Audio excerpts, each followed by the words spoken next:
first, Jenna Wolf, Nick Wright, Brandon Marshall, Kevin Wildes. America settles something for us. Every morning right before we come on the air, we have a discussion. To wear or not to wear a tie. Kevin Wildes has been pushing for a tie. Nick is holding strong. I'm going to wear a tie tomorrow. No tie. And every morning, Nick wins. So Wildes is going to wear it. Is that what we're doing? You're wearing a tie Wildes tomorrow? can wear whatever he wants. Yeah. And he wants everyone on board, Nick. He wants the uniform. With the tie? One for all, all for one. We're unbuttoning? We'll do it casual We're going Friday. chest hair, No, we're not Brandon? unbuttoning. You know what? Let's just dive into the show. That was my mistake.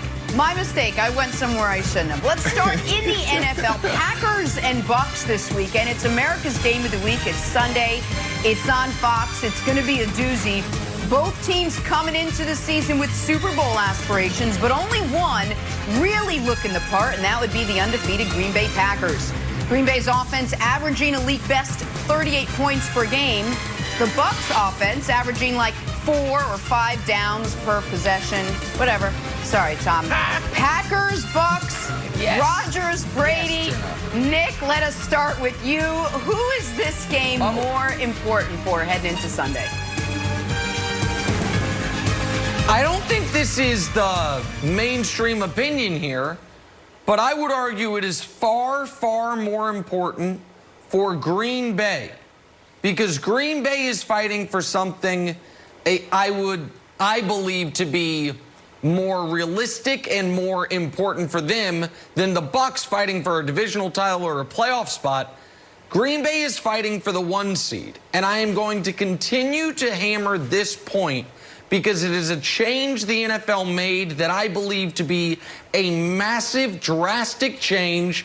And we know they made it, but we haven't seen the real implications of it, which is the expansion of the playoffs, which has led to the contraction of the number of byes. Only having 1 bye makes the 1 seed more valuable this year than any year in NFL history.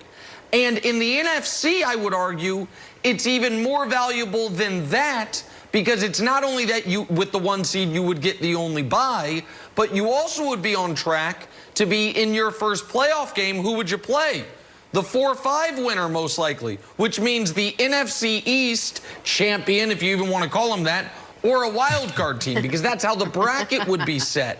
Yeah. So if you're Green Bay and you see what Brandon's guy, Russell Wilson, is doing it cross country in Seattle, and they're still undefeated, and they're putting up record-breaking numbers, and they're calling DK Metcalf Jerry Rice, every single game isn't a must-win, but it almost is. Because I think you're going to need 13 wins minimum, Brandon, to get the 1 seed. I think the 1 seed this year is such a massive advantage over the rest of the field.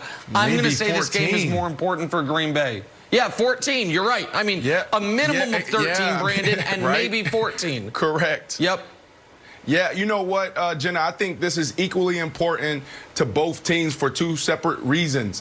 When you look at the Green Bay Packers, they're trying to separate themselves from the pack. They're trying to separate themselves from the entire NFL. Like what Nick said, they're playing for something different. There's something to be said about going 5-0, 6-0. 4-0, we see this a lot. We see this every year. It's hard to turn on the tube come week 6, week 7, and see someone standing undefeated. So they're trying to separate themselves. And then when you look at the Tampa Bay Buccaneers, they're trying to separate themselves from the division. You got the Saints at 3-2. You got the Panthers at 3-2. And they're trying to get what the Green Bay Packers have, and that is mojo. So, Wildes, I don't know how you look at this, but this is going to be a really good game. This is the number 2 offense going against the number 2 defense. It's must-see TV. You know what I think is interesting, Brandon? If you're a Packers fan and you love Aaron Rodgers, aren't you rooting for a Packers blowout? Because if you're Aaron Rodgers and you drafted Jordan Love, you went on Kyle Brandt's podcast, and you're like, I kind of wanted to finish my career here. You're looking across the field, and you're like, how's that guy going? He was with his career, his whole career with 1 team, left.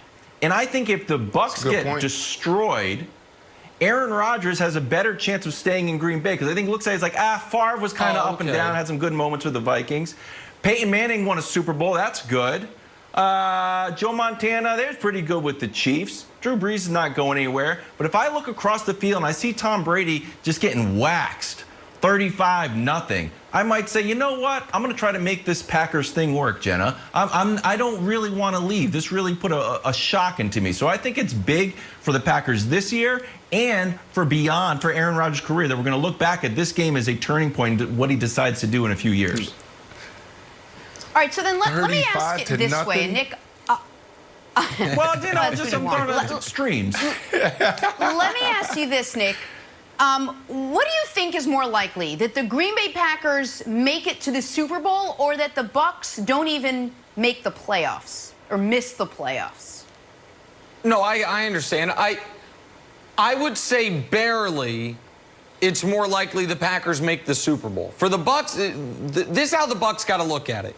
I know I was talking about how there's 7 teams that make the playoffs, but one of those 7 is going to be the winner of the NFC East, so put them in their own category. Then you've got the other 12 teams, the teams in the West, the South, and the North, those 12 teams competing for 6 spots. There's currently 8 of those 12 that are above 500. Those teams are Arizona, the Rams, the Seahawks, the Saints, the Bucs, the Panthers, Green Bay, and Chicago.